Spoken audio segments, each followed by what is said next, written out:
हाँ साढ़े क्रिकेटर हैं उत्ते मेरे बड़े पसंदीदा क्रिकेटर हैं जनाब बाबर आजम साहब। अजकल वो क्रिकेट नहीं खेडते पे, अगर तुस उन्होंने हिसाब साढ़े हुआ हिसाब करके कि उन्होंने हुण के जिंदगी च मामूलात वेने पे अजकल।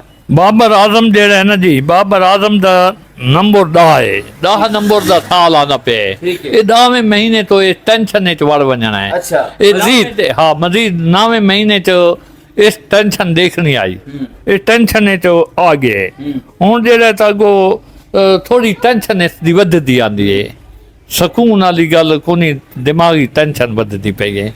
यानी कि बाबर आजम नु तो पूरी दुनिया दे लोग क्रिकेटर चाहने दे बड़े पसंद करें आन, क्या होणो कंटिन्यू रासी असां ही पसंद करें हाँ। बाबर आजम बड़ा टॉप दा खिलाड़ी है साडा, लेकिन ये कुदरती एक साल होने, दिन होने, महीने होने, उस दे विच क्लैश आंदी है भैया, रुकावट पैदा थींदी है। हुण दे जवाल ध्यान ना रूज देन थोड़ी टेंशन है, रूज ही आ सकता है, जवाल ही आ सकता है, क्योंकि ये रातियात च वड़दा पे। अच्छा रातियात रूज ही दे देना है, रातियात डाउन नहीं कर देना है, लेकिन टेंशन पैदा करेना है वजूद है। अच्छा जी हाँ। अगर बाबर आजम ने तुसा मशवरा देना चाहो एज आ इल्म अदाद दे मालिक होने के बावजूद भई उन्हें किन्ने मशवरा देसो? उस मशवरा जैसा जिन्हें पहली तारीख होवे 1/1/2026 उसमें सदका देना चाहिए है। अच्छा सही सदका देवे माशाल्लाह, दिलू देवे ओका कोई किस्म दी ओ दिले च ना आने,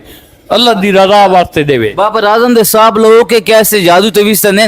नहीं जादू तवीज कोने ने, दिहाड़े कुदरती आने, अच्छा जादू तवीज दिन होंदे, ये कुदरती दिन आने।